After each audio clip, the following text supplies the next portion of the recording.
Okay, so this video will be about being careful we don't rise too fast.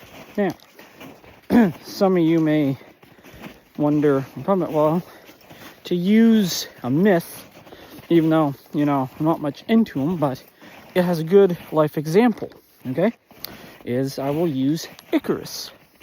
For those of you that don't know, in Greek mythology, Icarus was the son of, not forgetting all, because I haven't read mythology because it's more, ancient Greek gods and demons, and it's just bleh. Anyways, using him as an example, his father made him a set of wax wings, okay? And he was able to fly with them. So he found out, he said, I can fly, and it was amazing. But his father warned him, if you go too high, you'll fall. And if you go too low, you'll fall and you will die. So, now you wonder, what does that mean? Well, as we know, Icarus flew too high, and he thought he could reach the mountains where the gods were, or he thought he could reach God's level, and he flew up, and the sun melted the wax on the wings, and the feathers started falling off. And before he realized, he plummeted back to earth and died. And if you fly too low, you'll get water on your wings, which will weigh them down. You won't be able to fly proper, and you'll crash. Now, this can be really an analogy you can use for the Christian walk.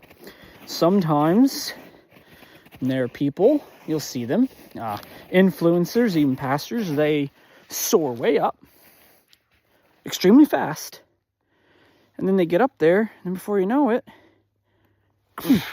they plummet, and they crash hard, and they often lose their ministry and lose all their followers and money and stuff, and they oftentimes burn out and give up because they went too high and they had too much fame at one moment, and they fall. Now, the thing is, can be staying too low, okay? If you're gliding low, and that means you're staying on your current level, you're not bothering to level yourself up, you will eventually get weighed down by the water, and you will crash, and you will die. So that means you'll never get a promotion. Now, when I say die, I don't mean you'll literally die, or you lose your salvation or anything like that. I'm just saying that if you stay at this lower level, that's where you'll stay, and you won't rise, yet you also won't live as much of a blessed or fulfilled life as you would be following God. So you wonder, what should you do? Is a steady rise. Now look at birds, okay? Especially eagles, and at least some birds I've seen, hawks too. They don't just go and straight up.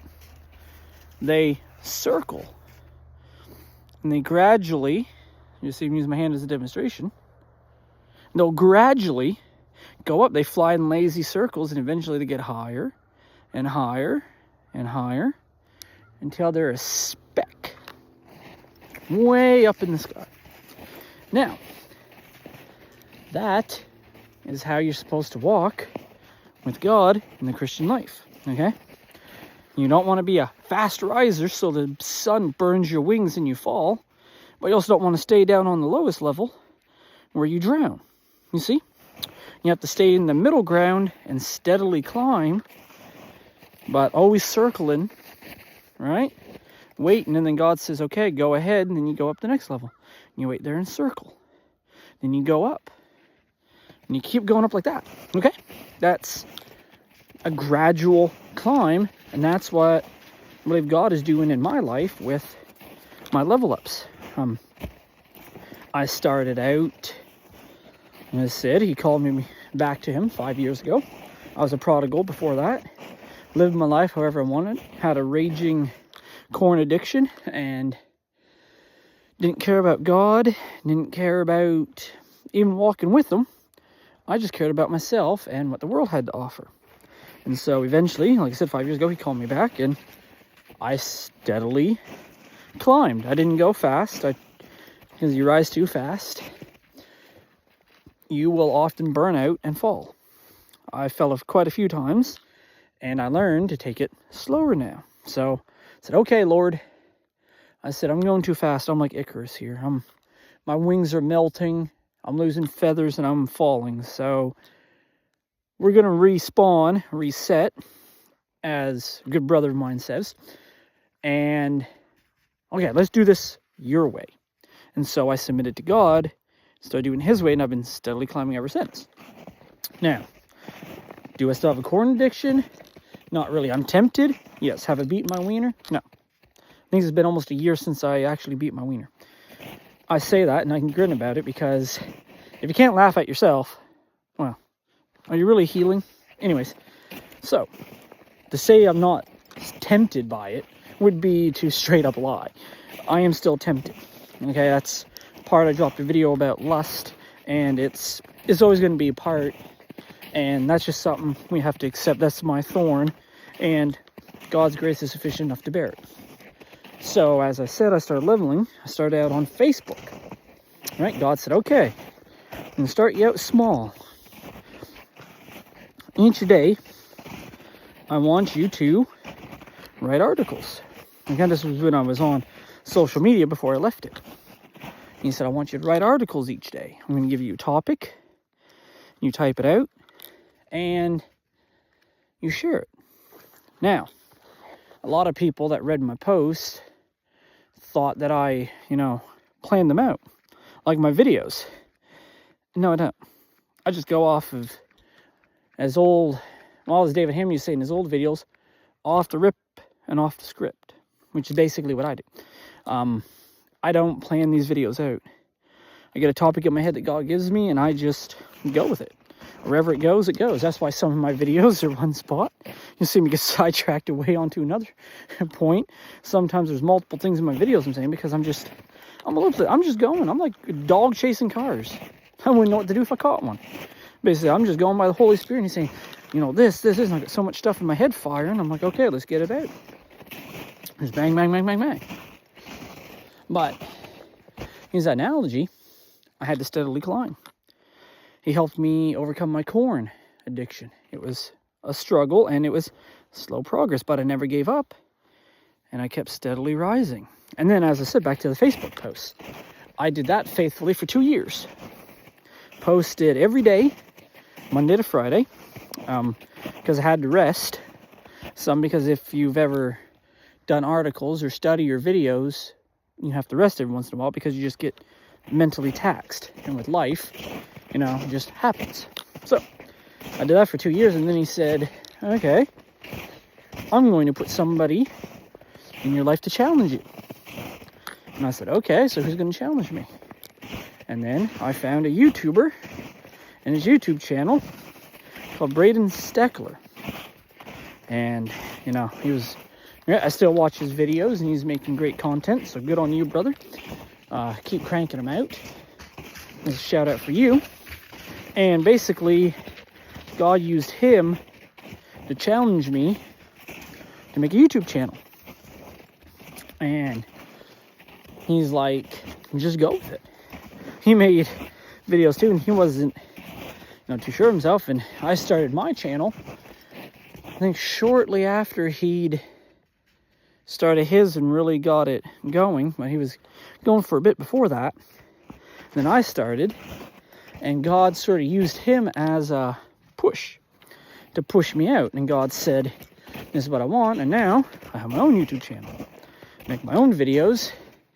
And it wasn't a rise. It's a lot of work. And as I said, I don't do it for the likes and subs. I do it because it's advancing God's kingdom, and it's what God's put in my life to do. Did I ever see myself making these videos? As I've said in numerous other videos on my channel, no, I did not see myself being a YouTuber or making these videos. I didn't see it. That's why I laugh about it, because it's just, when I look back, I just kind of grin at where God's taken me from a nervous, shy guy to writing articles on Facebook to now my face is all over YouTube and making videos and people know who I am. So it's interesting how God will take you out of there using people and will push you, but it wasn't a quick rise. It's a steady climb, and I'm still steadily climbing. But as I go, from what I've learned, is Icarus's example. I'm hovering at this level, just like the eagles. And when God says, okay, time to go, I'll move up a bit, and then I'll circle there, and I'll wait, okay? I will wait till God gives me the task, and then I'll advance. And steadily, you're climbing, almost also, you could say, going upstairs. Okay, climbing Mount Everest. You don't just run up the mountain. You have to get used to the climate. Weather, you have to get used to it. As you go, your body adjusts. Nobody just goes straight to the top. Gets it because most of them end up dying if you're not properly prepared. So you have to climb slow. Basically, this analogy and the Icarus one is for, you may get impatient, but trust God, okay? Trust Him and trust His pace, okay? Don't look at other people. Don't see where they're way up here, right? They're way up here on this level, and you see them rising fast. Don't compare yourself to them, because if they're way up here and they didn't take their time, and that person's going to have the wax melt off their wings, and they're going to plummet, and you're going to see it. You're going to see them crash and burn, and they're going to give up, because that's what happens. Some people do. Now, there's some people that rise and they stay there, and that's, good on them. That's a rarity. So just steady climb, patience, especially if you're young. Don't rush the process. Trust God. Take your time, okay? Rise slow, like the eagles, okay? And remember the story of Icarus. What happens if you rise too fast? So, this has been a Voice in the Wilderness, soldier, monster in Christ, signing off. Whenever you watch this, may you have a blessed day or night, and I will see you in the next one. Stay safe these dark and crazy times. God bless.